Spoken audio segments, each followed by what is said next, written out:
నమస్కారం. బంధుమిత్రులకి శ్రేయోభిలాషులందరికీ విజయదశమి శుభాకాంక్షలు. ఈరోజు మనము శమి వృక్షం గురించి మాట్లాడుకుందాం. జమ్మి చెట్టు దగ్గరికి వెళ్ళి పేపర్ పైన ఈ యొక్క శ్లోకాన్ని వ్రాసి ఆ కొమ్మలకు అంటించి లేదా ఆ మొదల వద్ద వేసి పూజ చేసి జమ్మి ఆకును తెంపుకుంటాము. అది తీసుకువచ్చి మన పెద్దలకి మన మిత్రులకి జమ్మిని పంచుతూ ఆశీస్సులు తీసుకుంటాము.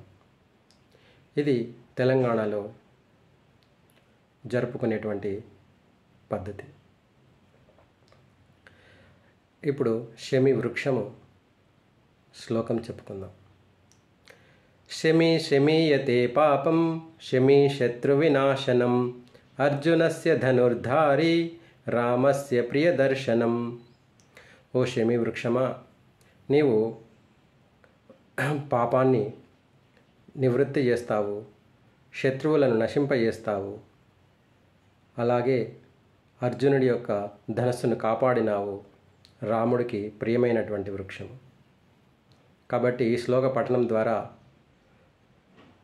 పాప నివృత్తి, శత్రునాశనం, విజయలాభం కలుగుతుందని విశ్వాసం. జై హింద్.